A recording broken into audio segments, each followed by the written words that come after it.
سب سے پہلے تو 2 دن جو آپ حضرات نے زحمت انتظار اٹھائی اس کے لیے معذرت. بہرحال وہ میری شرعی مجبوری اور حالات کا تقاضا تھا. آج سے انشاءاللہ روزانہ حاضری ہوتی رہے گی. سورہ معارج سے ایک آیت پڑھی ہے میں نے. توجہ ہے نا میری طرف؟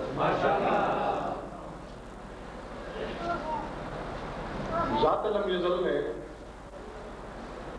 سورہ معارج میں ایک ہی جگہ جنتی لوگوں کی 12 علامتیں بیان فرمائی ہیں. لیکن وہ جو 12 علامتیں ہیں وہ صرف دخول جنت کے لیے نہیں، بلکہ علامتیں گننے کے بعد یہ فرمایا کہ اولئک فی جنات مکرمون.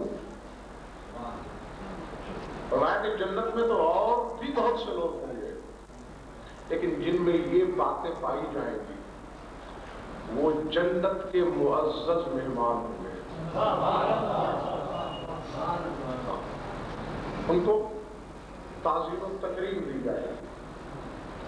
اور ان میں ایک علامت، ایک نشانی، ایک شرط یہ ارشاد فرمائی کہ وہ لوگ مکرم اور معزز ٹھہریں گے بہشت میں والذین یصدقون بیوم الدین، کہ جو لوگ یوم الدین کی تصدیق کرنے والے ہوں گے. اور فرمایا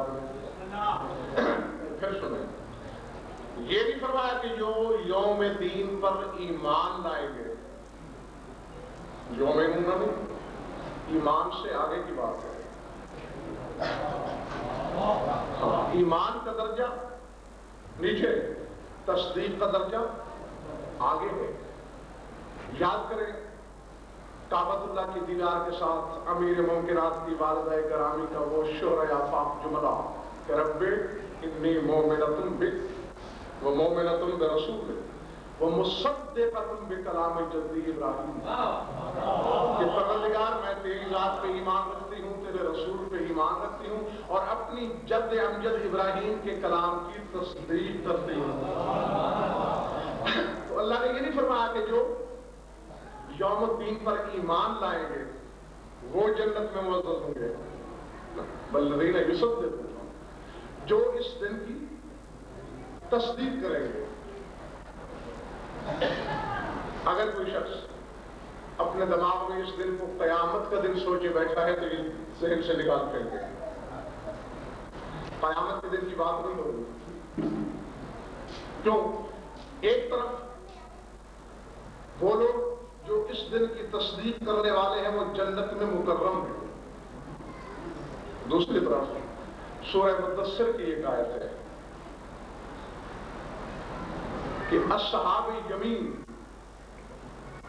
جہنمی لوگوں سے سوال کریں گے کہ ما سلککم فی سقر، کہ ذرا یہ تو بتاؤ کہ تمہیں اس سقر میں، اس دوزخ میں، جلانے والے جہنم میں کون سی چیز لائی؟ تو وہ 4 چیزیں جواب میں گنوائیں گے. ہر شخص اپنے اپنے ورق کے دل پہ نقش کر لے. جواب یہ دیں گے کہ ہم میں 4 خامیاں تھیں، ہمارے 4 گناہ تھے، 4 جرم تھے. کون کون سے؟ قالوا لم نک من المصلین ولم نک نطعم المسکین وکنا نخوض مع الخائضین وکنا نکذب بیوم الدین.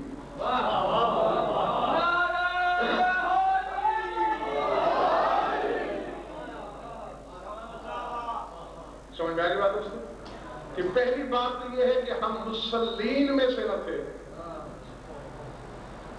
ہم صاحب صلاۃ نہ تھے، ہم مسکین کو کھانا نہیں کھلاتے تھے، اور ہم بعض باتوں پر مذاق اڑایا کرتے تھے. اور سب سے بڑی بات یہ ہے کہ ہم یوم الدین کی تکذیب کرتے تھے، ہم اسے جھٹ لاتے تھے. ہم نے دعوت فکر میری طرف سے یہ ہے کہنے والے نے الفت یہ نہیں کہا کہ ہم خدا پہ ایمان نہیں رکھتے تھے،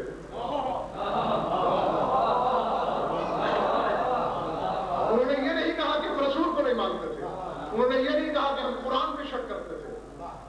جرم یہ ہے کہ کنا نکذب بیوم الدین، کہ ہم یوم الدین کی تکذیب کرتے تھے۔ کون صاحب وہ ہے کہ جو خدا اور اس کے رسول کو بھی مانتا ہو اور پھر قیامت کے دن پہ شک کرے؟ ہو ہی نہیں سکتا۔ جو پہنچے ہوئے ہیں سو پہنچے ہوئے ہیں، اور جن کی آنکھیں پھیلتی چلی جا رہی ہیں ان کی انتظار ختم کرنے کے لیے تفاسیر اہل بیت کو دیکھو، علماء ربانیین سے رابطہ کرو، امام محمد باقر علیہ السلام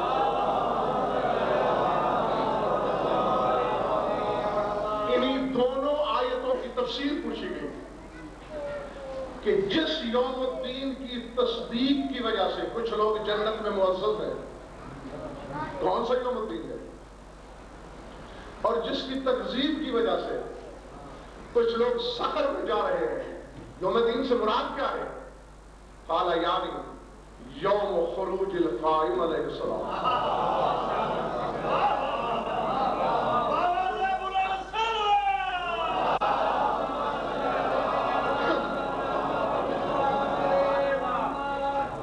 میرے والے نے فرمایا وہ ہمارے قائم کے خروج کا دن ہے، اس کی تصدیق پر جنت میں اکرام اور اس کی تکذیب پر سقر میں داخلہ۔ یہاں اگر کچھ سننے آئے ہو، حقائق کی تلاش میں یہاں تک آئے ہو، تو پھر جاگ کر صحیفہ دل پہ میری ایک بات نقش کر لو۔ یوم الدین دین والا دن، یوم خروج القائم علیہ السلام، قائم کے ظہور کا دن۔ یوم تو گیا یوم میں، تب یہ بات تو بچہ بھی سمجھ سکتا ہے کہ یہاں دین اللہ نے کہا ہے میرے امام زمانہ کو۔ سمجھ آئی بات نہیں؟ دین امام زمانہ، اور دین کے بھائی سارے جتنے معانی بھی لغت کے کتابوں میں موجود ہیں سب اٹھا کے دیکھ لو، دو معنی سب سے بڑے اور وہی معنی متبادرہ بھی ہیں کہ ایک دین مذہب، ملت، شریعت کے مجموعے کا تصور ذہن میں آتا ہے، اور دین فلاں شخص کا دین کیا ہے، یعنی آسان لفظوں میں مذہب کیا ہے۔ اور ایک دین کے معنی ہے جزا، کسی شے کے پورے پورے بدلے کو عربی میں دین کہتے ہیں۔ اب یا تو ایسا کرنا کہ ذہن میں کوئی ایسا دریچہ رکھنا کہ میں لفظ آ کے رکھ سکوں، ورنہ میں نے تو بھیجنا ہے، وصول آپ کو خود کرنا ہے۔ اب میرے امام زمانہ کو ان دو معنی میں سے جس میزان میں بھی تولو گے پورا نظر آئے گا۔ یعنی کیا ایک علمی لطیفہ ہے، کیا یہ حقیقت قاہرہ ہے کہ امامت علی سے شروع ہوتی ہے، میرے سرکار زمانہ پہ آ کے ختم ہو جاتی ہے، اور جب میں اسے دوسرے تناظر میں دیکھتا ہوں تو پھر بات یوں بنتی ہے کہ امامت ایمان سے شروع ہوتی ہے اور دین پہ ختم ہوتی ہے۔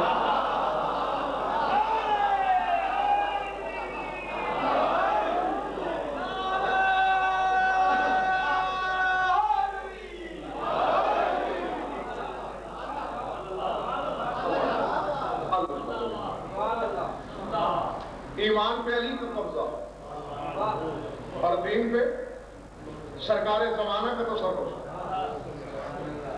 باپ ایمان، بیٹا دین، اور جب بدلے کو میں پوچھتا ہوں رب کعبہ کی قسم، ذمہ داری سے کہہ رہا ہوں، کتابوں کا انبار لگا کے دکھا سکتا ہوں، جب میں نے تفاسیر اہل بیت سے رابطہ کیا کہ دین اگر بدلا یہ جزا ہے تو پھر دین میرے مولا کا نام کیوں رکھا گیا؟ فرمایا اس لیے کہ یہی تو وہ ہے کہ جو ہر صاحب حق کو اس کے استحقاق کے مطابق دے گا، چاہے وہ صلہ ہے چاہے وہ سزا ہے۔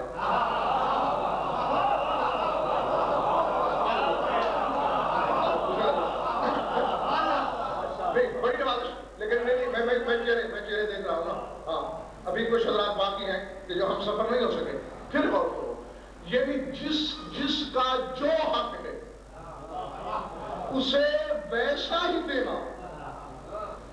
میرے زمانے کے امام کا منصب ہے. یعنی ایک شخص ہے کہ جس نے خدا کی عبادت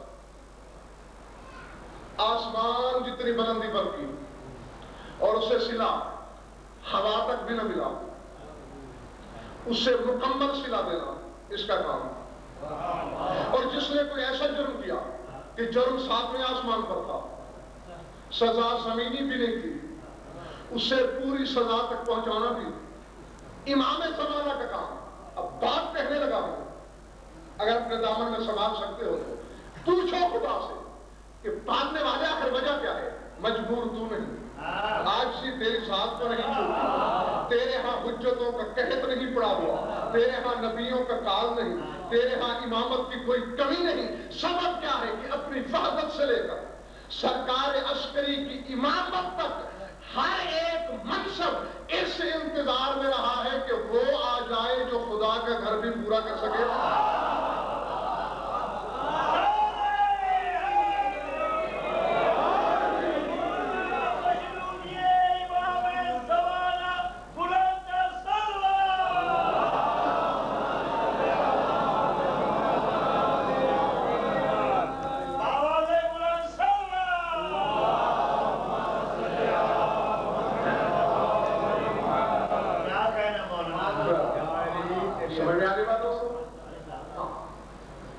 اب یہ بتاؤ کہ جس دینے والے یا جس دادگر کی قدرت نے ہزاروں زمانے انتظار کی، ٹھیک ہے نا؟ میں بھی سوچتا تھا کیا وجہ کیا ہے کہ بار بار خدا بھی کہتا ہے فَإِنِّي مَعَكُم مِّنَ الْمُنتَظِرِينَ کہ میں بھی تمہارے ساتھ انتظار کرنے والوں میں شامل ہوں. تو یہی علت ہے، یہی سبب ہے. یعنی توحید منتظر اس بات کی کہ وہ آئے کہ جو سزا و جزا کا وہ پیمانہ لے کے آئے جس طرح میں چاہتا ہوں. یہ جس طرح لینے والوں کا استحقاق ہے، تو جس کی تقسیم پر قدرت نہ صرف مطمئن ہے بلکہ منتظر ہے کہ وہ آئے گا، وہ دے گا. تو پھر کتنی بڑی بد نصیبی ہے اس شخص کی کہ جس کے زمانے کا امام بھی ایسا عطاگر ہو، اور پھر وہ شک و شبہ کا شکار ہو کہ اس سے مانگو یا نہ مانگو، کہ میں اس سے طلب کروں یا نہ کروں، مجھے دے بھی سکتا ہے یا نہیں. جو توحید کے پیمانے پر دے سکتا ہے، جو مزاج رسالت کے مطابق دے سکتا ہے، جو منشاء امامت کے مطابق دے سکتا ہے، جو ہر حجت کا قرض اتار سکتا ہے، اس کے لیے بشریت کی خواہشیں کیا ہیں؟ اس کے دسترخوان فیض کے سامنے انسان کی مانگ ہی کتنی ہے. ذات واجب کی قسم، کائنات عالم مل کر سوچے کہ اتنی بڑی شے مانگے امام زمانہ سے کہ دینے میں کچھ وقت تو لگے، بس دیر بری لگے گی جتنی دیر میں وہ طلب کرے.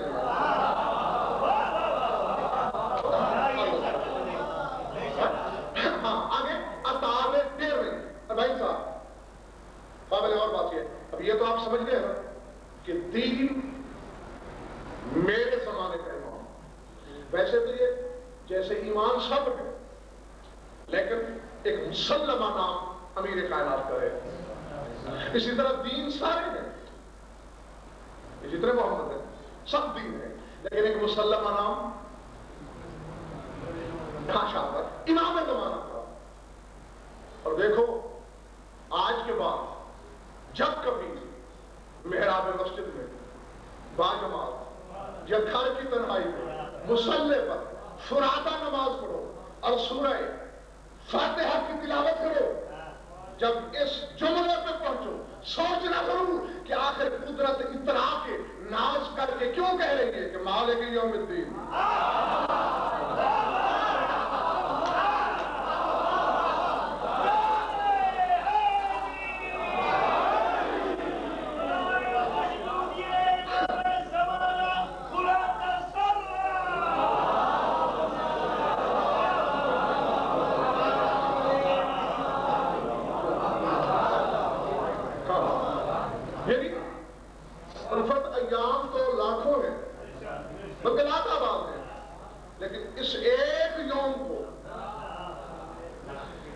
ذات واجب نے اپنی ملکیت کہا ہے.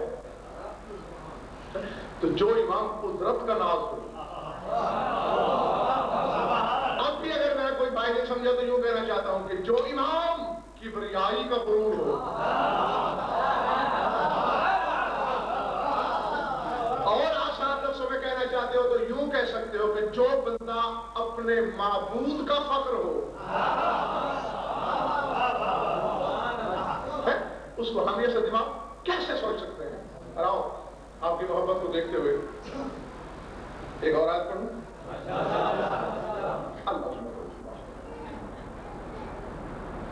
قرآن میں بھائی صاحب 13 چیزیں ایسی ہیں کہ جن کے ساتھ اللہ نے ما ادراکا کا لفظ لگایا ہے.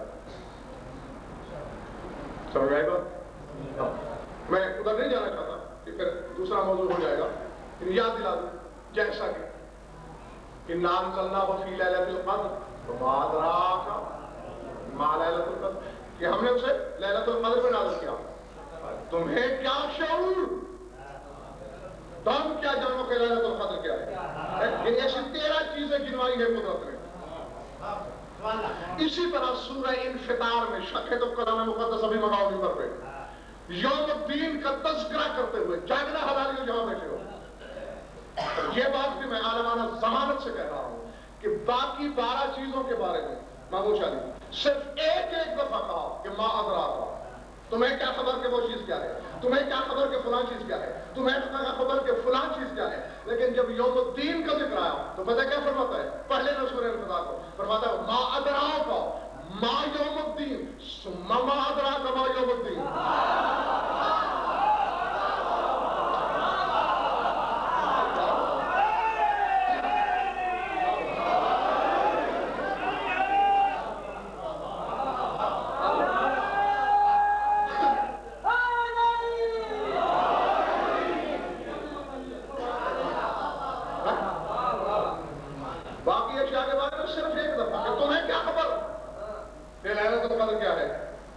تمہیں کیا خبر کہ حکمہ کیا ہے، تمہیں کیا خبر کہ قاریہ کیا ہے.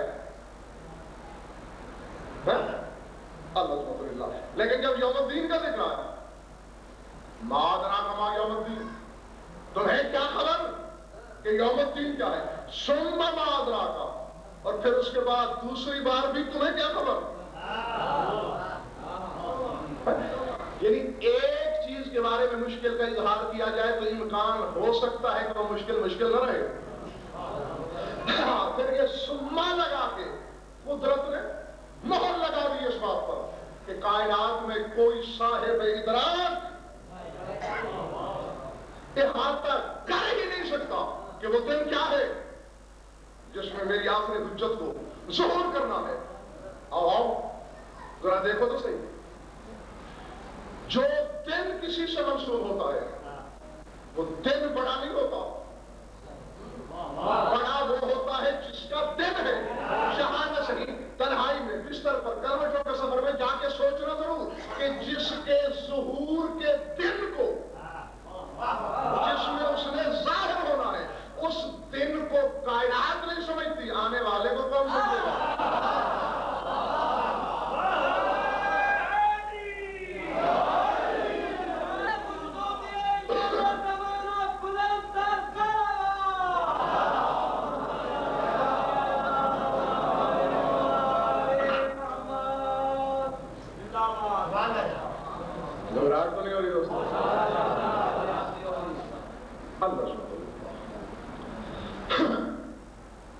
یہ دلیل ہے.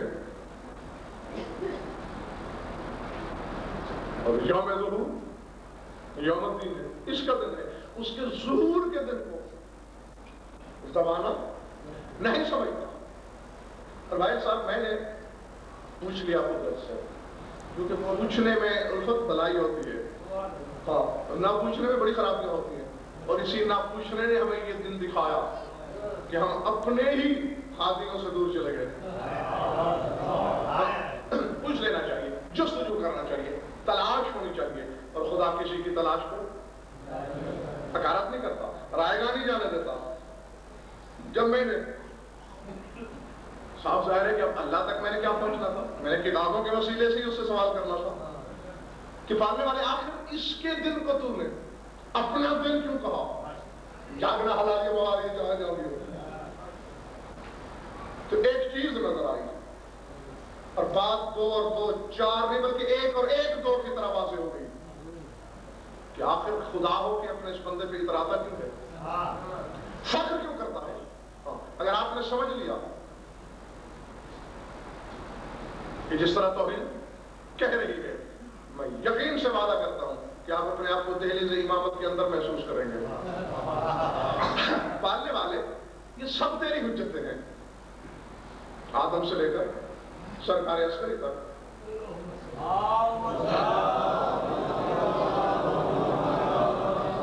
انبیاء ہیں تو تیرے، اوصیاء ہیں تو تیرے، اولیاء ہیں تو تیرے، ائمہ ہیں تو تیرے. اس کے دن کو تو نے اپنا دن کیوں کہا اور اس کے دن پر ناز کیوں کیا؟ سبب آواز قدرت آتی حضرت سب نہیں سمجھتا. یہی تو وہ حجت ہے. اصل میں بھائی صاحب یہ ایک آیت ہے، وہاں بھی قرآن میں وہاں بھی ناز کے لہجے میں، فخر کرتے ہوئے مباحات کے لہجے میں قدرت نے بات کی ہے کہ زمانے نے غور نہیں کیا کیف یحیی الارض بعد موتہا. زمانہ نہیں سمجھتا، انہوں نے فکر ہی نہیں کی کہ میں اللہ زمین کو اس کے مردہ ہو جانے کے بعد زندہ کیسے کروں گا.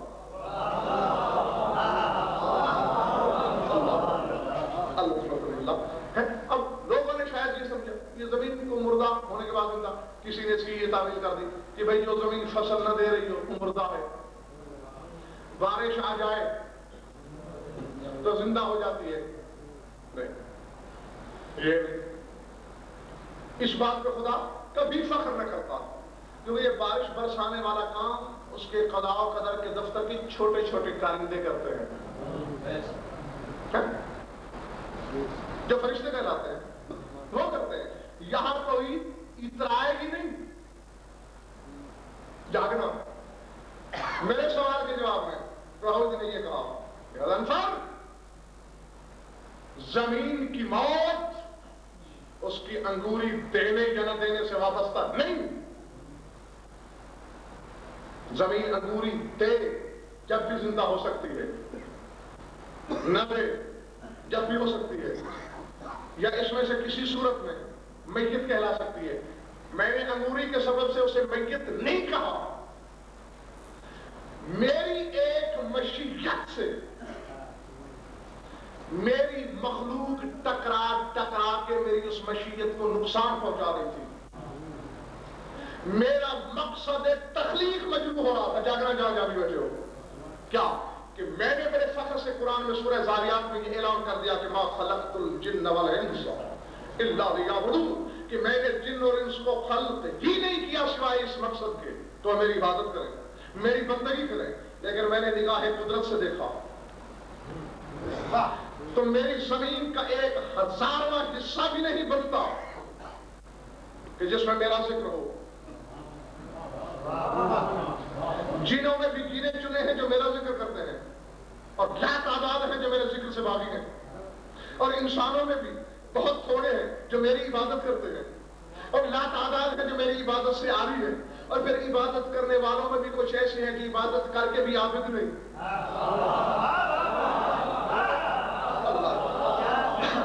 اللہ اکبر العظمت للہ. اور یہی وجہ تھی کہ شیطان ملعون جب بھی کبھی اپنے قبیلے میں بیٹھتا تو میں اس مشیت کا مذاق اڑایا کرتا تھا کہ تخلیق کیا تھا اپنی عبادت کے لیے کہ میری توحید کے دن کے بجے آئے تو کیا ہے، کسی گوشے میں ہو رہا ہے، کسی چھوٹے سے ملک میں ہو رہا ہے، کسی گھر میں ہو رہا ہے، کسی ایک محلے میں ہو رہا ہے. ذرا زمین کو گھوم پھر کے تو دیکھو کہ کتنے ہیں وہ حصے کہ جہاں میں نے اس کے ذکر کو مار دیا ہے، نام تک اس کا موجود نہیں. یہی تو سبب ہے حجتیں تو میں نے بہت بھیجی. جب انہوں نے زمین پہ ضرور فرمایا میں نے جنت بھی سجائی، میں نے طوبہ سے موتی بھی نشاور کیے، کوثر میں رقص مودت بھی کیا. میری کائنات میں خوشی گھومتی تھر تھراتی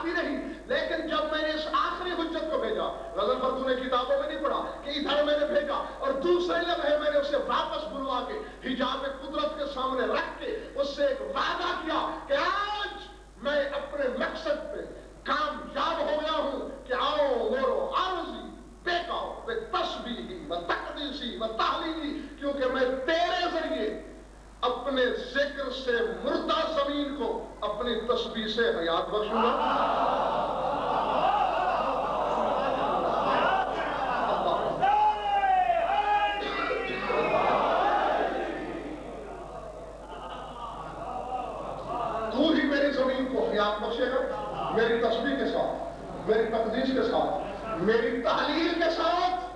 مگر میں غلط پر میں کیوں ناز نہ کروں اس بندے پر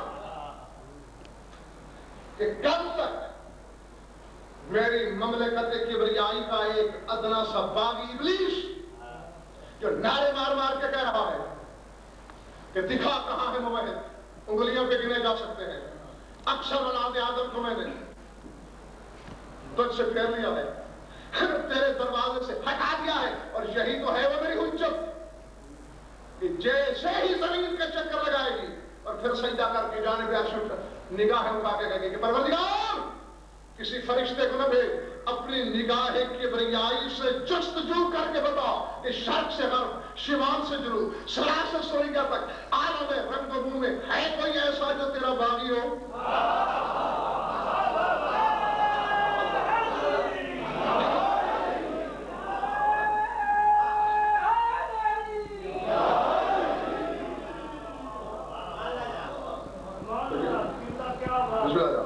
یہ تو وہ ہے کہ جو میری توحید کے پرچم لہرا دے گا، جو میری کبریائی کے جھنڈے، ہاں کسی کو جزا کے ساتھ، کسی کو اللہ اکبر، جھنڈے سے ایک آیت یاد آ گئی، پڑھتا چلو، سورہ معارج کی آیت ہے،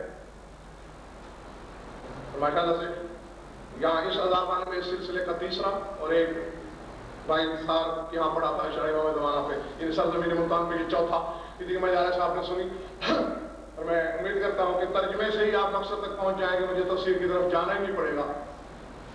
ارشاد ہو رہا ہے کچھ لوگوں پر رسول برہم ہے،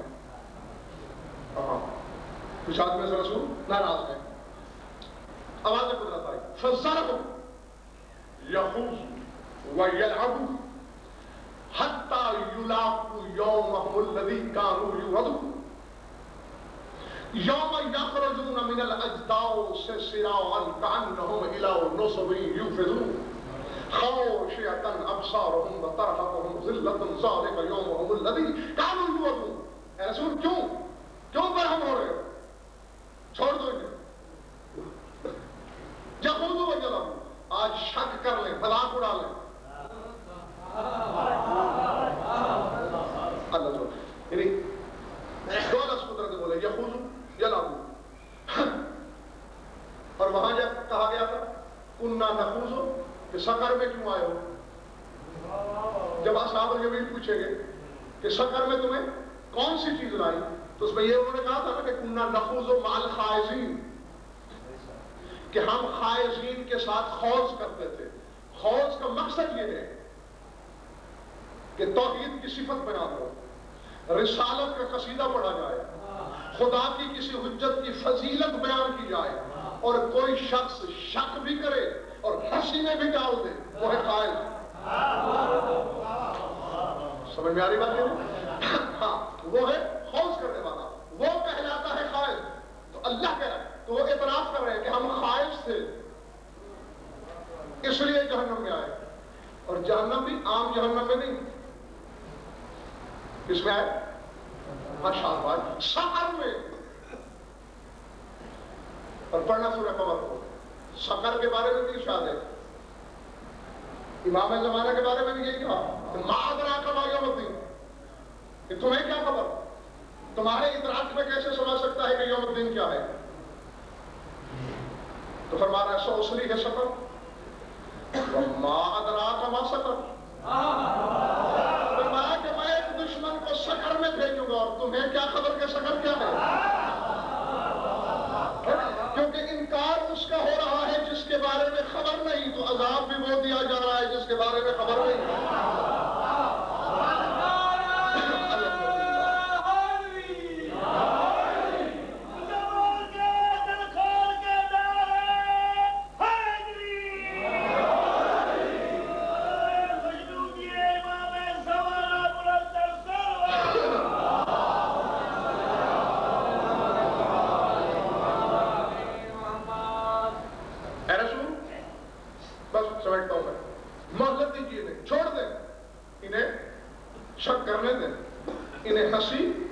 اڑانے دیں، کب تک اڑانے دیں ابالنے والے؟ حتی یلاقو یومہم الذی کانوا یوعدون، حتیٰ کہ وہ دن آ جائے کہ جس کا میں نے ان سے وعدہ کر رکھا ہے۔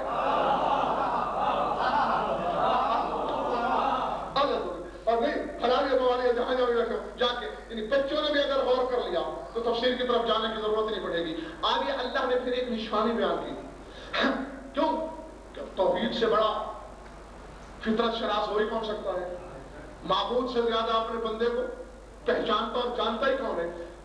فرق دیکھا مشیت میں، ہو سکتا ہے کوئی شخص اس دن سے مراد قیامت کا دن سمجھے۔ آگے اس نے ایک نشانی بتا دی، فرمایا یوم یخرجون من الاجداث سراعا کانہم الی نصب یوفضون، جس دن یہ قبروں سے تیزی سے اٹھائے جائیں گے۔ یخرجون من الاجداث سراعا، بڑی سرعت کے ساتھ، بڑی تیزی کے ساتھ اٹھا کے یوں دوڑیں گے، کانہم الی نصب یوفضون، یوں لگے گا کہ جیسے کسی جھنڈے کے نیچے پناہ لینا چاہتے ہو۔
کہ قیامت کے دن ہر نفس یوں قبر سے اٹھے گا کہ اسے ایک ہنکانے والا ہوگا اور ایک گواہ ساتھ ہوگا۔ اور آج کا جو دن ہے یوم یخرجون من الاجداث، آج خود بخود جا رہے ہیں، نہ کوئی ہنکانے والا ہے۔ اللہ اکبر، دیکھو دیکھیے میں بتاتا ہوں، ایک سوئی کی ٹوٹی ہوئی نوٹ بھی کسی رستم زمان میں بھی اٹھانا ہو تو ہاتھ سے اٹھاتا ہے، لیکن خاصا وزنی لوہا کیوں نہ ہو اور ایک چھوٹا سا مقناطیس ہو تو اسے خود بخود کھینچ لیتا ہے۔ تو قیامت کے دن تو سائق بھی ہوگا، کوئی تھکا کے بھی لے جائے گا، ساتھ کوئی اعمال کی گواہی کے لیے بھی۔ آج کوئی بلانے والا ایسا ہے جس کے پاس ولایت کا ایسا مقناطیس ہے۔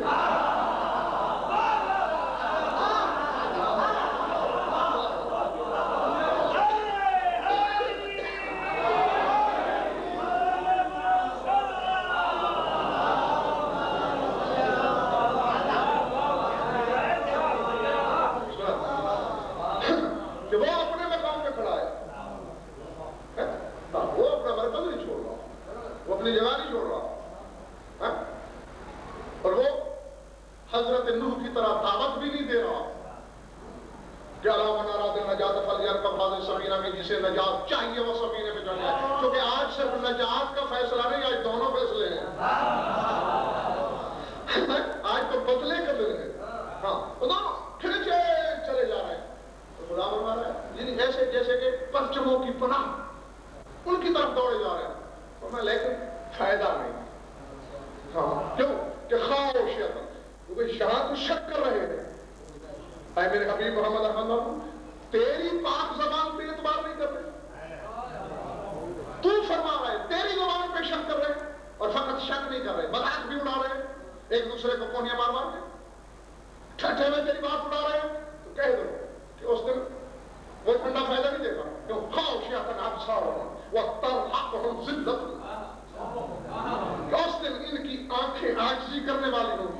چہروں پہ ذلت کے بادل ہوں گے. ذالک یومہم الذی کانوا یوعدون. اور یہی تو ہے وہ دن کہ جس کا میں نے ان سے وعدہ کر رکھا ہے. جائے گا ہر شخص،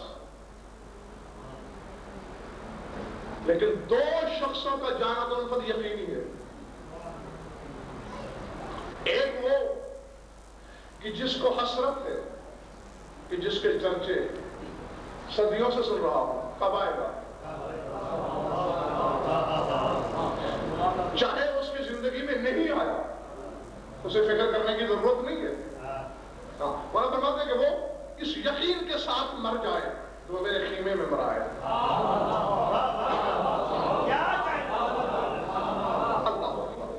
ہاں اسی لیے ان دیکھیں نا کہ سورہ بقرہ کی شاید اللہ نے صدا عام ہے، دعوت عام ہے مخلوق کے لیے. وہ کہہ رہا ہے، بس یہ سمجھ لیا میں نے، فاستبقوا الخیرات یأت بکم اللہ جميعا. اللہ فرماتے ہیں خیرات کی طرف تم دوڑو. بانٹنے والی خیرات کی بات نہیں ہو رہی، خیر والی خیرات. خیرات کی طرف سبقت تم کرو، اس کی طرف تم دوڑو. اور پھر جس دن جمع ہونا ہے نا، تم جہاں بھی ہوگے، میں اللہ وعدہ کر رہا ہوں، یا تو بکم اللہ جميعا، تم سب کو لاؤں گا میں.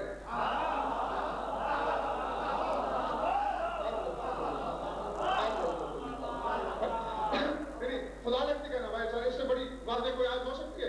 اور ذرا تفاسیر اہل بیت کو پڑھ کر دیکھو، تفسیر عسکری تک سوال کر لو اور علماء سے تحقیق کرو. یہی جواب ملتا ہے کہ الخیرات فی الحویۃ امیر المومنین، کہ خیرات سے مراد شوہر بطول کی ولایت ہے. اللہ فرماتا ہے کہ اس ولی کی ولایت کی طرف تم دوڑو اور اس کے بیٹے تک پہنچانا میرا کام ہے.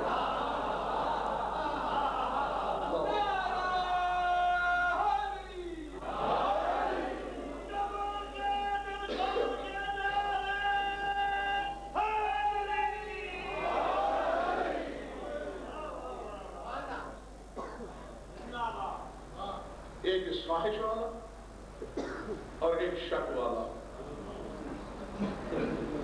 باقیوں کے متعلق تو اختیاری غیر اختیاری کا سلسلہ چل سکتا ہے، یہ تو ضرور پہنچیں گے.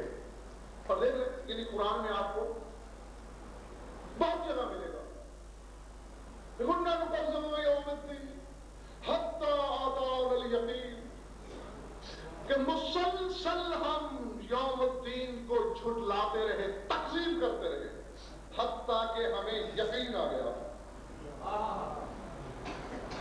میرے اب ایمان سے کہو، اب چاہے اس یوم الدین کو تم قیامت کو کہو، یوم ظہور کہو، کون سا ہے وہ بندہ کہ جسے اس دنیا میں یقین ہو جائے یوم ظہور کا یا یوم قیامت کا؟ یہ اشارہ بھی ظہور کے بعد کا ہے. تو ظاہر بات نہیں ہاں کہ جب سرکار سامنے ہوں گے، یعنی اللہ نے آنے والے وقت کی منظر کشی کی ہے. دیکھیں وہ اس کو تو ہم جھٹلاتے رہے، بھئی یہ تو واقعی تھا. یقین آ گیا، لیکن اس وقت یقین کا فائدہ کوئی نہیں. سمجھ آ رہی بات ہے؟ ہاں خدا نے کہا کہ اس سے پہلے کہ باب توبہ بند ہو، کیونکہ میرے امام کے ظہور سے پہلے جو کام ہوگا وہ ہے ہی یہی کہ 3 مرتبہ آواز قدرت آئے گی. ہے کوئی جسے توبہ کرنا ہو اس سے پہلے کہ ہم توبہ کا دروازہ بند کر دیں؟ کسی کو توفیق ہوگی، کسی کو نہیں ہوگی. پھر آواز آئے گی کہ میرے ملک مقرب نے دروازے کے پٹ تھام لیے ہیں، بند کرنے لگا ہے. ہے کوئی؟ کسی کو توفیق ہوگی، کسی کو نہیں. تیسری آواز ہوگی، آخری بات کہا جا رہا ہے، دروازہ بند ہونے لگا ہے. اور جب بند ہو جائے گا تو اسی وقت آواز آئے گی، جا الحق کو حقل باطل، حق آیا اور باطل گیا. اب کسی کو ایمان فائدہ نہیں دے سکتا. یہ جو آواز آئی اس میں کوئی فاصلہ ہوگا یا کوئی سال ہوگا، کوئی ملتا ہے؟ ہاں ہے، سالوں کا فاصلہ نہیں. دن تک احادیث میں آیا. بعض جگہ یہ ہے کہ 1 پہر کا اور بعض میں 3 دن. لیکن جب میں اس میں غور کرتا ہوں تو بات دونوں صحیح ملتی ہے. کیوں؟ ہمارے یہاں تو یہ ہے نا کہ جو سوال مجھ سے کیا جائے مجھے اس کا جیسا جواب معلوم ہے میں ویسا دوں گا. لیکن معصوم ایسا نہیں کرتے. معصوم تو پہلے یہ دیکھتے ہیں کہ سائل کی حیثیت کیا ہے.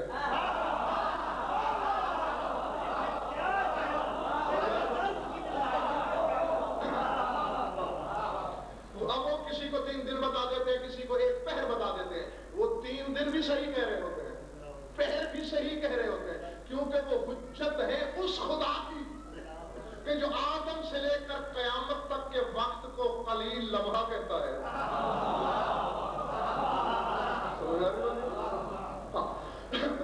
دونوں صحیح ہے. بس دوستو دعا کیا کرو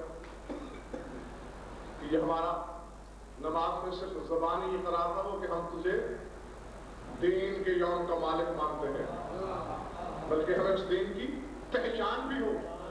اور آج کے بعد جب آپ اس دعا کو پڑھیں گے کہ اللہم عرفنی حجتک فإنک ان لم تعرفنی حجتک ضللت عن دینی. پڑھنے والے مجھے اپنی حجت کے معرفت عطا کر, کیونکہ اگر تم نے مجھے حجت کی معرفت نہ بخشی میں تو دین سے جاؤں گا. کیونکہ جس کی معرفت طلب کی جا رہی ہے اسی کا نام دین ہے. درود پڑھ لیجیے.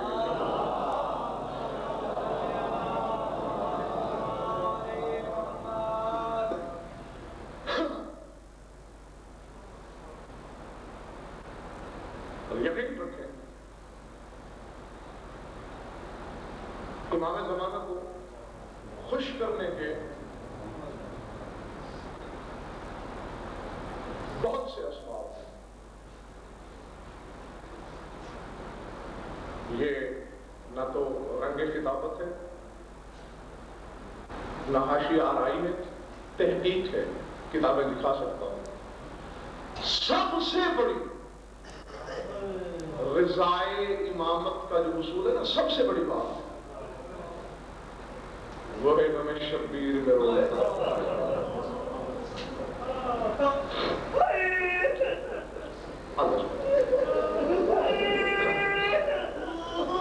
کیوں؟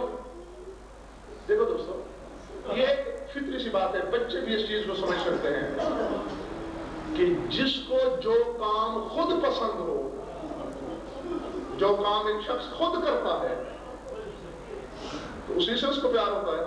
اور اگر کوئی دوسرا اس کی رضا جوئی کے لیے کرے تو اسے کتنا اپنے قریب محسوس کرے گا. تو جو امام 1150 برس سے یہ کہہ رہا ہے کہ میرے جد مظلوم, اگر میں کربلا میں ہوتا تو قربان ہو جاتا, وہاں تو نہیں تھا صبح شام تیرا نوحہ پڑھتا ہوں, لوگ تجھے پانی روتے ہیں اور میں تجھے لہو روتا ہوں. تو جو خود مسلسل پردے غیب میں رو رہا ہے, بتاؤ کہ اس غم میں رونا اس کے تقرب کا کیسا باعث بن سکتا ہے. اور پھر جب میں نے تحقیق کی ہے تو ایک بات سامنے آئی کہ حسین محسن توحید ہے, اس نے توحید کو بچایا, لیکن ایک ہستی اور بھی ہے. حسین کا احسان ایک پر ہے, لیکن ایک دوسری ہستی ہے کہ جس کا احسان 2 پر ہے, حسین پر بھی اور اسی وسیلے سے توحید پر بھی. اور اس ہستی کو زمانہ شریکت الحسین کے نام سے جانا جاتا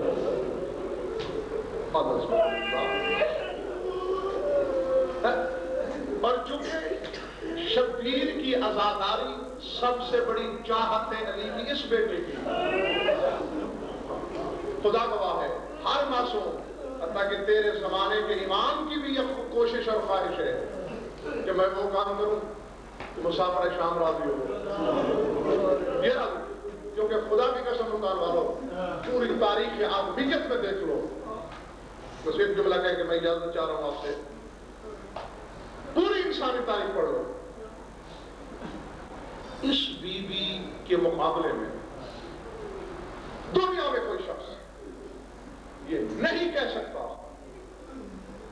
کہ میں حسین کا سب سے بڑا عزادار ہوں, حتیٰ کہ گستاخی نہ ہو تو میں یہ کہوں گا کہ کوئی امام بھی اس بی بی کے سامنے یہ دعویٰ نہیں کر سکتا کہ میں اس سے بڑا عزادار ہوں. اللہ نہیں میں آپ مجھ سے دلیل مانگے, حضرت اللہ آپ مجھ سے ثبوت مانگے کہ غزل پر تو نے کس فرقے میں یہ بات کہہ دی ہے, اور بس ثبوت یہ ہے.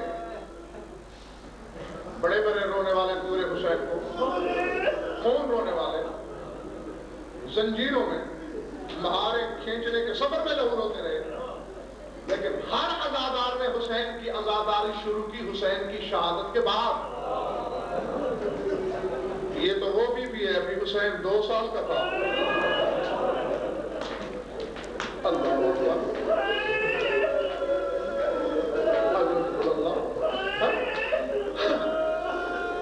ابھی سلطان کربلا کی عمر 2 برس ہے, اور اس دن سے اس نے اپنے نانا سے یہ سند لے لی کہ میں ام المصائب ہوں. واقعہ کربلا سے 53 برس پہلے اس نے حسین کی عزاداری شروع کی.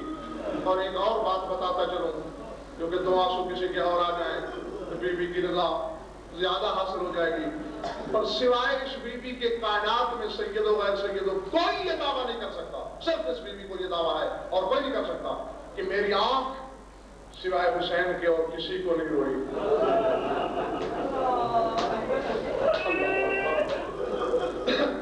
ہر حسین کے رونے والا باپ کے مرنے پہ روتا ہے, خدا نہ کرے کسی کا بھائی دنیا سے چلا جائے اور روتا ہے, بیٹا فوت ہو جائے اور روتا ہے. یہ دعویٰ بھی صرف علی کی یہ بیٹی کر سکتی ہے کہ میری آنکھ سوائے حسین کے کسی کو نہیں روئی. رونے والوں وہ تو کسی یقین سے دعویٰ کر سکتی ہے کہ میں تو وہ حسین کی عزادار ہوں جو آن سے بیٹے کو نہیں روئی, جس نے آن جیسے بیٹے کی لاشے پہ ایک آنسو نہ بہایا ہو. اللہ اکبر. تاریخ میں پڑھ کے دیکھو علماء سامنے کے واقعات ہیں. آن جانے لگے بلا تشبیہ, دائیں طرف سے آئے, رخسار بڑھایا, بچے کی تمنا تھی اماں پیار دے گی, منہ چوم لے گی, پھر میدان میں جاؤں گا. بی بی نے آہستگی سے بازو پہ ہاتھ رکھ کے کہا جاؤ اللہ کی امان میں. پھر ادھر آیا, پھر بی بی نے اماں گستاخی ہو گئی کچھ نہیں تو ہم ایسی تو کوئی بات نہیں, اماں آپ مجھے پیار کیوں نہیں کر رہی. بی بی نے مسکرا کے کہا اور صرف یہ نہ دیکھو کہ میرا تیرا ماں بیٹے کا رشتہ ہے, میرا مقام پہچانو, میں نائبۃ الزہرا ہوں, میں نائبۃ البتول ہوں. مجھ سے انعام لینا مذاق ہے کیا؟ پہلے امتحان تو دو. کون سا امتحان؟ 3 باتوں کا امتحان. اس کے بعد منہ چوموں گی. ماں کیا کہا؟ پہلی بات یہ ہے میں جانتی ہوں کہ 4تھا دن ہے, تو بھی پیاسا ہے, تو نے پانی نہیں دیکھا, لیکن اگر کسی نے مجھے بتا دیا کہ پوری لڑائی کے دوران پھولے سے بھی تیری نظر فرات کی طرف چلی گئی,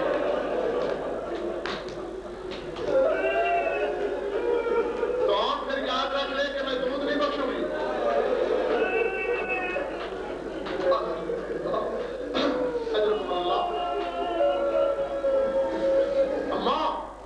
اماں تیری چادر کی قسم نہیں دیکھوں گا اور حکم. اب بیوی کی گزا یقین آ چلا تھا اور کہا. اور دوسری بات یہ, ہر شہید سلطان کربلا کی جاگیر کی سرحدوں کے اندر گھوڑے سے اترا ہے, تم نے اندر نہیں اترنا, مالوں کی سرحد سے باہر دونوں پر جانا ہے. اور ہر شخص نے اترتے وقت میرے بھائی کو بلایا ہے کہ میری مدد کو پہنچ.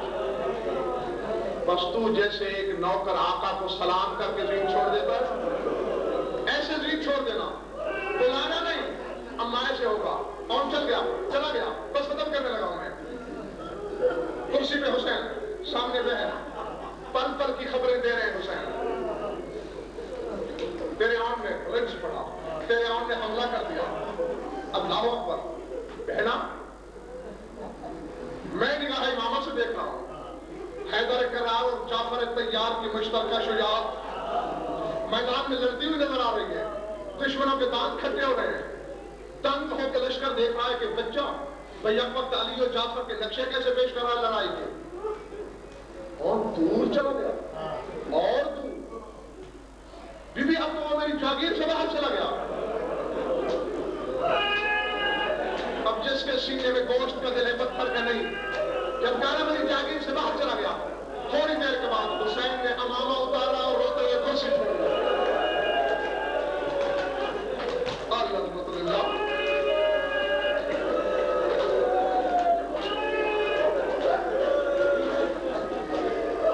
اللہ بیوی دوڑ کے سامنے آئی. یہ اچانک حال سناتے سناتے اس کے کہاں چل دیے.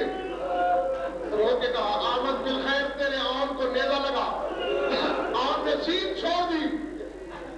رو کیوں رہا ہے؟ اسی جملے کے لیے تو میں نے آپ کی توجہ حاصل کی تھی. بہن پوچھ رہے تھے رو کیوں رہے ہو؟ بہنا تو نے شاید غور سے نہیں سنا تیرا آن زین سے اتر گیا. بھائی کے گلے میں بائیں ڈال کے کہتے میں نے تیرا صدقہ بھیجا تھا. آنسو صاف کر لے صدقے کو رویا نہیں کرتے.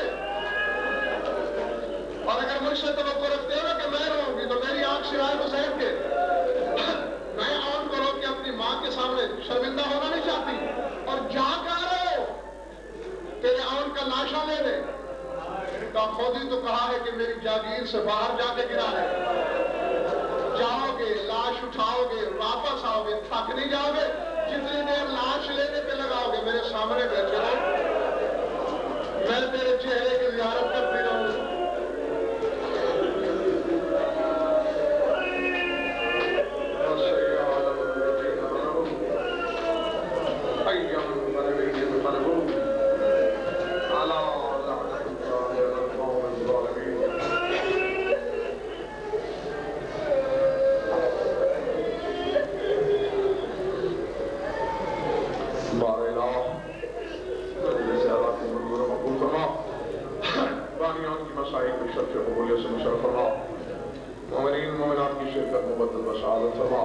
ہماری یوریدہ بیانی قبول فرما.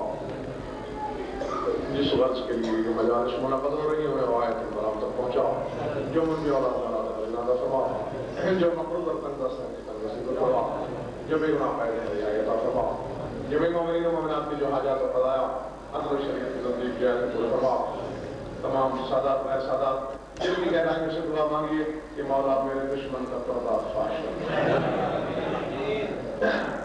سرکار حجت کے دن اللہم کن لولیک و حجت الحسن صلوات علیہ وعلا وعلی فی هذه الساعة وفي كل ساعة من ساعات الليل والنهار ولي محافظ وقائد وناصر مدلل وعين حتى تصبح وارضك توبا وتمتعه في طويلا.